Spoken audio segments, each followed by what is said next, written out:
जय Hind. Exam events में आप सभी का स्वागत है। आज है 16 जनवरी 2023 और आज के जितने भी इम्पॉर्टेंट करेंट अफेयर्स है उसको हमने पिक आउट किया है और उससे जुड़े हुए रिवीजन फैक्ट्स है उसको हमने सेलेक्ट किया है। इसलिए रिवीजन फैक्ट्स को आप ध्यान से सुनिएगा। तो चलिए आज का वीडियो शुरू करते हैं। आज का पहला प्रश्न है, हाल ही में जारी भारत कौशल रिपोर्ट 2022 में किस राज्य को शीर्ष स्थान प्राप्त हुआ है। हाल ही में भारत कौशल रिपोर्ट 2022 में जारी किया गया है जिसमें महाराष्ट्र को शीर्ष पर रखा गया है और उसमें बताया गया है कि स्किल के क्षेत्र में सबसे अधिक तरक्की अगर किसी राज्य को मिली हुई है तो वो है महाराष्ट्र। इसलिए इसका सही आंसर ऑप्शन डी महाराष्ट्र होगा। इसका उत्तर महाराष्ट्र से संबंधित था, इसलिए महाराष्ट्र कुछ विशेष तौर पर देख लीजिए। जैसे महाराष्ट्र में कौन कौन से जनजाति रहती है, जैसे भील जनजाति महाराष्ट्र में पाई जाती है, कोल, धनवार और बिरहुल, ये 4 प्रमुख जनजातियां हैं जो महाराष्ट्र में पाई जाती हैं। एक में आप याद रखिएगा, भील, कोल, कोली, धनवार और बिरहुल। महाराष्ट्र में कुछ राष्ट्रीय उद्यान हैं जिनमें चंदौली राष्ट्रीय उद्यान है। गुगामल राष्ट्रीय उद्यान कहाँ है? महाराष्ट्र में है। नवेगांव राष्ट्रीय उद्यान कहाँ है? महाराष्ट्र में है। बोरीवली राष्ट्रीय उद्यान कहाँ है? महाराष्ट्र में है। टडोवा राष्ट्रीय उद्यान कहाँ है? ये भी महाराष्ट्र में है। तो महाराष्ट्र में और जैसे कि कुछ संस्थान हैं, जैसे कि राष्ट्रीय पर्यावरण अभियांत्रिकी अनुसंधान जो नीरी के नाम से भी जाना जाता है, वो नागपुर महाराष्ट्र में स्थित है। भारतीय उष्णकटिबंधीय मौसम संस्थान IITM पुणे में स्थित है। इस प्रकार से महाराष्ट्र से रिलेटेड जो फैक्ट्स हैं उसको आप बड़े ही ध्यान से सुनिएगा, क्योंकि ये फैक्ट्स बार बार परीक्षा में पूछे जाते हैं और यह प्रश्न का उत्तर याद नहीं रह पाता है। तो बार बार रिवीजन करने से ये याद हो जाएगा जब भी स्टेट रिलेटेड क्वेश्चंस आते हैं। और ये फैक्ट्स मैं जोड़ता चला जाऊंगा जिस स्टेट का होगा, इसलिए इन टाइप के जो प्रश्न का उत्तर होगा आप जरूर कर पाइएगा। दूसरा प्रश्न है, हाल ही में चर्चा में रहा शक्ति पृथक्करण का सिद्धांत का संबंध किस अनुच्छेद से है। ये इंडियन पॉलिटिक्स से रिलेटेड बहुत इंपॉर्टेंट प्रश्न है। अभी चर्चा में रहा शक्ति पृथक्करण का सिद्धांत अनुच्छेद 50 से संबंधित है। इसका सही आंसर ऑप्शन डी होगा। शक्ति पृथक्करण का सिद्धांत क्या है? यह सरकार के विधायी, कार्यकारी और न्यायिक कार्यों का विभाजन करता है। अनुच्छेद 50 के अनुसार राज्य न्यायपालिका को कार्यपालिका से पृथक करने के लिए कदम उठाएंगे, ऐसा अनुच्छेद 50 निर्देश देता है। सीधे शब्दों में समझ लीजिए कि शक्ति पृथक्करण का सिद्धांत कहता है कि जो कार्यपालिका है और जो न्यायपालिका है उनके बीच कोई हस्तक्षेप न करे, इस प्रकार का कानून होना चाहिए। कार्यपालिका और न्यायपालिका के बीच के कार्यों का बंटवारा करती है और शक्तियों का विभाजन करती है। शक्ति पृथक्करण का सिद्धांत मॉन्टेस्क्यू जो फ्रांसीसी विद्वान हैं उन्होंने दिया हुआ है। शक्ति पृथक्करण का सिद्धांत को फॉलो करने वाला पहला देश अमेरिका है।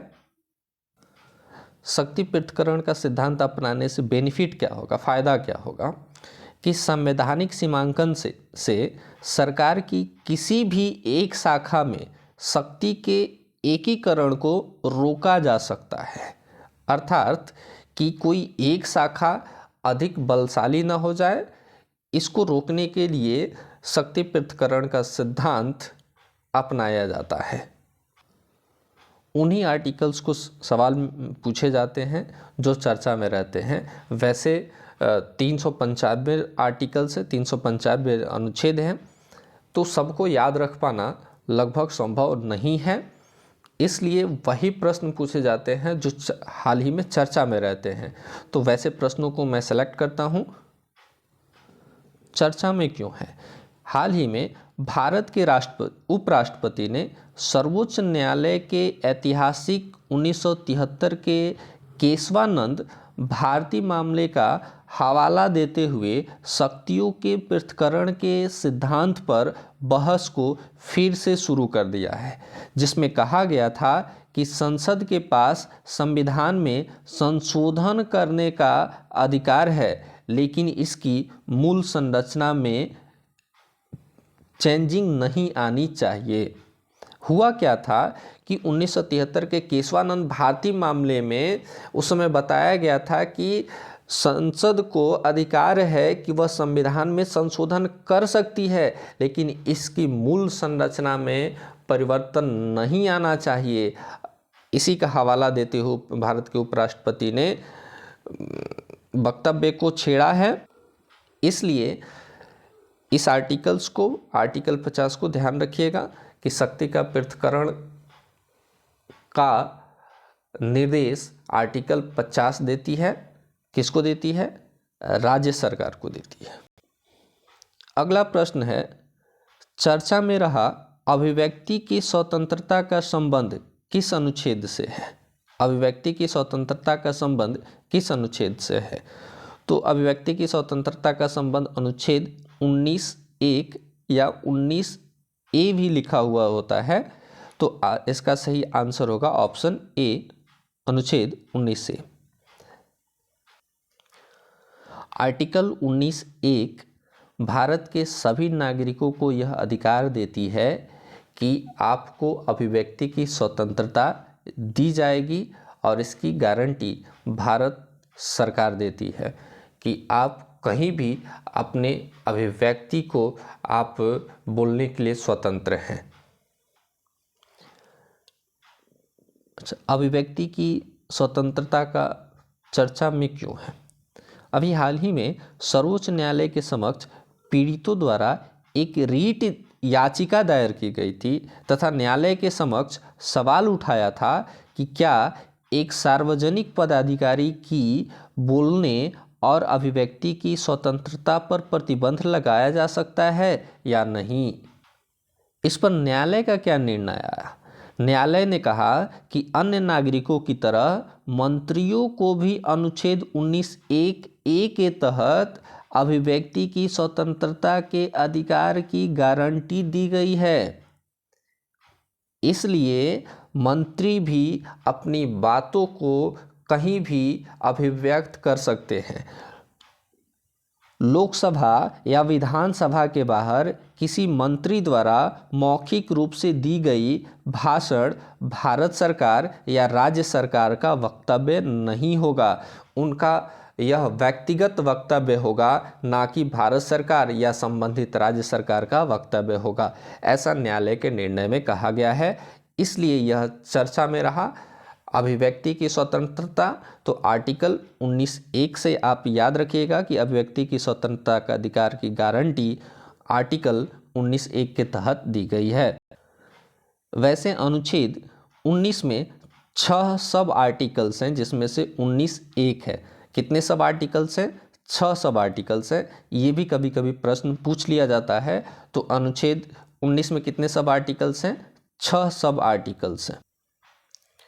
प्रश्न 4 को देखते हैं। हाल ही में ह्यूमन राइट्स वॉच की वर्ल्ड रिपोर्ट 2023 को जारी किया गया है। इसका कौन सा संस्करण जारी किया गया है? तो इसका 33वां संस्करण जारी किया गया है। ह्यूमन राइट्स वॉच की रिपोर्ट जारी की गई है, जिसका संस्करण 33 था। तो इसका सही ऑप्शन सी होगा। ये चर्चा में क्यों है? हाल ही में ह्यूमन राइट्स वॉच ने अपनी वर्ल्ड रिपोर्ट 2023 में कहा है कि भारतीय अधिकारियों ने वर्ष 2022 के दौरान कार्यकर्ता समूह और मीडिया पर अपनी कार्यवाही को अधिक तीव्र और व्यापक कर दिया है, जिससे कि भारत की मीडिया की जो स्वतंत्रता है वह प्रभावित हुई है। ऐसा ह्यूमन राइट्स वॉच ने अपने वर्ल्ड रिपोर्ट में भारत को ऐसा कहने को साबित किया हुआ है, और यह भी दावा किया है कि वर्तमान की केंद्रीय सत्तारूढ़ पार्टी जो है वो अल्पसंख्यकों को दबाने के लिए अपमानजनक और भेदभावपूर्ण नीतियों का इस्तेमाल कर रही है, ऐसा ह्यूमन राइट्स वॉच ने अपनी वर्ल्ड रिपोर्ट में जारी किया हुआ है, इसलिए यह चर्चा में है। इस प्रकार से कई पत्रिकाएं अपनी सूची जारी करती है, जैसे हुरून इंडिया रीच लिस्ट जारी की गई है 2022 में, जिसमें प्रथम स्थान किसको मिला है? गौतम अडानी को मिला हुआ है। द्वितीय स्थान किसको मिला है? मुकेश अंबानी को मिला हुआ है। तो हुरून इंडिया रीच लिस्ट है। एक होता है हुरून वर्ल्ड रीच लिस्ट होता है, तो ध्यान रखिएगा ये हुरून इंडिया रीच लिस्ट है। इसमें प्रथम स्थान गौतम अडानी को मिला है, द्वितीय स्थान मुकेश अंबानी को मिला है। 2022 की फॉर्चून ग्लोबल 500 की सूची जारी की गई है। इसमें टॉप 3 वैश्विक कंपनियां, ग्लोबल कंपनीज बताई गई है, जिसमें प्रथम स्थान वॉलमार्ट का है, जिसका संबंध अमेरिका से है। द्वितीय स्थान Amazon.com का है, इसका भी संबंध अमेरिका से है। और तृतीय स्थान पर स्टेट ग्रिड का है, जिसका संबंध चीन से है। तो फर्स्ट पर वॉलमार्ट, सेकेंड पर Amazon.com और थर्ड पर स्टेट ग्रिड, जिसका संबंध चीन से है। अगला प्रश्न है, हाल ही में किसे प्रवासी भारतीय सम्मान पुरस्कार 2023 दिया गया है? तो हाल ही में थिरू एस नदेसन को प्रवासी भारतीय सम्मान पुरस्कार 2023 दिया गया है, इसलिए इसका ऑप्शन सही होगा option A, Dhiru S Nadesan. Dhiru S Nadesan, तो हाल ही में इन्हें प्रवासी भारतीय सम्मान पुरस्कार दिया गया है। भारत सरकार चाह रही है कि जितने भी प्रवासी भारतीय हैं उनको भारत से जोड़ा जाए और भारत की अर्थव्यवस्था में इनका जो एक सपोर्ट है उसे हासिल किया जाए। अब ये पुरस्कार संबंधी प्रश्न है, तो रिवीजन के लिए पुरस्कार संबंधी प्रश्न को देखते हैं। जैसे पतंगराव कदम पुरस्कार किसे मिला है? तो पतंगराव पुरस्कार आधार पुणेवाला को मिला है। 2022 के लिए एकलव्य पुरस्कार किसे मिला है? तो पंकज अडवाणी को मिला है। Rising star of the year पुरस्कार से किसे नामित किया गया? अमित पंचाल को नामित किया गया है। Para sports person of the year पुरस्कार किसे मिला है? अवनी लेखारा को मिला हुआ है। गांधी मंडेला पुरस्कार से किसे सम्मानित किया गया है? तो दलाई लामा को सम्मानित किया गया है। इस प्रकार से पुरस्कार संबंधी जितने भी प्रश्न हैं उसको रिवीजन फैक्ट्स में हमने जोड़ा हुआ है, जिससे कि आपको याद रखने में काफ़ी हेल्पफुल सिद्ध होगा। छठा प्रश्न है, हाल ही में मेटा ने किसे भारत में वैश्विक व्यापार के लिए प्रमुख के रूप में नियुक्त किया हुआ है? तो मेटा ने भारत में विकास पुरोहित को ग्लोबल मार्केटिंग के लिए यहाँ पर प्रमुख के रूप में नियुक्त किया हुआ है। तो ऑप्शन सही होगा ऑप्शन ए, विकास पुरोहित। नाम याद रखिएगा, विकास पुरोहित। मेटा, वही मेटा जो व्हाट्सएप के जो मालिक है, फेसबुक का मालिक है, इंस्टा का मालिक है, अपना जो पेरेंट कंपनी है उसे मेटा को बनाया हुआ है। तो मेटा किसकी पेरेंट कंपनी है? व्हाट्सएप की है, फेसबुक की है, इंस्टाग्राम की है, इनकी पेरेंट कंपनी मेटा है। इसके लिए भारत में वैश्विक व्यापार के लिए प्रमुख के रूप में विकास पुरोहित को सेलेक्ट किया है, यहाँ पर नियुक्त किया हुआ है। सातवां प्रश्न है, हाल ही में वर्ल्ड स्पाइस कांग्रेस का 14वां संस्करण कहाँ आयोजित किया जाएगा? वर्ल्ड स्पाइस कांग्रेस का 14वां संस्करण मुंबई में आयोजित किया जाएगा। अच्छा, वर्ल्ड स्पाइस कांग्रेस क्या होता है? भारत का जो मसाला उद्योग है और मसाला से संबंधित जितने भी प्रोडक्ट्स हैं उसको वहाँ पर ले जाया जाता है और उसे प्रदर्शनी में रखा जाता है और पूरे विश्व के व्यापारी आते हैं। तो इसका 14वां जो संस्करण है वो मुंबई में आयोजित किया जाएगा। तो इसका सही आंसर क्या होगा? Option B, Mumbai. अगला प्रश्न है, किस राज्य सरकार ने सहर्ष विशेष शिक्षा कार्यक्रम की शुरुआत की है? तो सहर्ष विशेष शिक्षा की शुरुआत त्रिपुरा राज्य सरकार ने किया हुआ है। तो इसका सही आंसर ऑप्शन ए, त्रिपुरा। तो सहर्ष जो एक विशेष शिक्षा कार्यक्रम है, सहर्ष का संबंध किससे है? तो शिक्षा कार्यक्रम से है, जिसका संबंध त्रिपुरा राज्य सरकार से है। त्रिपुरा राज्य सरकार अब त्रिपुरा से रिलेटेड फैक्ट्स देख लीजिए। जैसे त्रिपुरा राज्य सरकार ने मुख्यमंत्री या श्रमिक कल्याण प्रकल्प योजना की शुरुआत की है। कौन सी योजना की? मुख्यमंत्री श्रमिक कल्याण प्रकल्प योजना की शुरुआत की है। त्रिपुरा सरकार ने अर्न विद लर्न योजना की शुरुआत की है। त्रिपुरा के मुख्यमंत्री ने अमर सरकार पोर्टल लॉन्च किया हुआ है। चुनाव आयोग ने त्रिपुरा में मिशन 9 to 9 शुरू किया हुआ है। इस प्रकार से त्रिपुरा रिलेटेड जितने फैक्ट्स हैं ये भी ध्यान रखिएगा। मुख्यमंत्री श्रमिक कल्याण प्रकल्प योजना की शुरुआत की गई है। त्रिपुरा सरकार द्वारा अर्न विद लर्न योजना शुरू की गई है। त्रिपुरा के मुख्यमंत्री ने अमर सरकार पोर्टल को लॉन्च किया हुआ है। चुनाव आयोग ने त्रिपुरा में मिशन 9 to 9 शुरू किया हुआ है। इस प्रकार से त्रिपुरा से संबंधित विशेष याद रखिएगा। अगला प्रश्न है, भारत सरकार ने किस मंत्रालय द्वारा समुद्रयान मिशन को शुरू किया हुआ है? तो समुद्रयान मिशन पृथ्वी विज्ञान मंत्रालय के द्वारा शुरू किया गया है, इसलिए इसका सही आंसर क्या होगा? ऑप्शन ए, पृथ्वी विज्ञान मंत्रालय के द्वारा। अच्छा, समुद्रयान मिशन क्या है? भारत सरकार द्वारा किए गए जो प्रमुख योजनाएं हैं इस प्रकार से हैं। जैसे पावरथन 2022 केंद्रीय ऊर्जा मंत्रालय के द्वारा शुरू किया गया है। नमस्ते योजना सामाजिक न्याय और अधिकारिता मंत्रालय के द्वारा शुरू किया गया है। विलेज डिफेंस गार्ड योजना केंद्रीय गृह मंत्रालय के द्वारा शुरू किया गया है। अच्छा, विलेज डिफेंस गार्ड योजना क्या है? केंद्रीय गृह मंत्रालय के द्वारा जम्मू और कश्मीर में जो विलेज के ऊपर, गांव के और ग्रामवासियों के ऊपर टेररिक अटैक जो किया जा रहा है, उस टेररिक अटैक से बचने के लिए उन्हें एक डिफेंस गार्ड योजना शुरू की गई है, ताकि जिससे कि जो टेररिस्ट हैं वो वहाँ के ग्रामीणों पर अटैक न कर सके। यह केंद्रीय गृह मंत्रालय के द्वारा शुरू किया गया है। नमस्ते योजना किसके द्वारा? तो ध्यान रखिएगा, सामाजिक न्याय और अधिकारिता मंत्रालय के द्वारा। पाइथन 2022 जो है ये केंद्रीय ऊर्जा मंत्रालय के द्वारा शुरू किया गया है। तो ये रहा भारत सरकार द्वारा कुछ शुरू किए गए जो प्रमुख योजनाएं हैं, जिसको रिवीजन फैक्ट्स के तौर पर आप ध्यान से याद रखने की कोशिश करिएगा। लास्ट प्रश्न है, किस संस्थान द्वारा एक पोर्टेबल मिट्टी परीक्षण उपकरण है जिसका नाम है भू परीक्षण विकसित किया गया है? तो किस संस्थान द्वारा? तो IIT कानपुर के द्वारा पोर्टेबल मिट्टी परीक्षण उपकरण है, एक डिवाइस है। सीधे शब्दों में समझिए कि एक जगह से दूसरी जगह ले जाने वाली एक डिवाइस है जिससे कि हम मिट्टी का परीक्षण कर सकते हैं। इसको विकसित किसने किया है? IIT कानपुर के जो स्टूडेंट्स हैं उन्होंने इसे डेवलप किया है। तो ये काफ़ी हेल्पफुल सिद्ध होगा किसके लिए? भारत में जो कृषि मृदा है इसकी जांच करने के लिए।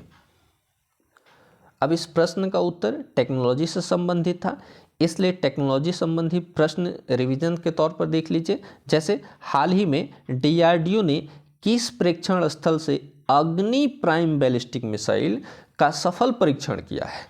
तो अब्दुल कलाम द्वीप जो उड़ीसा में है वहाँ से DRDO ने अग्नि प्राइम बैलिस्टिक मिसाइल का सफल परीक्षण किया हुआ है।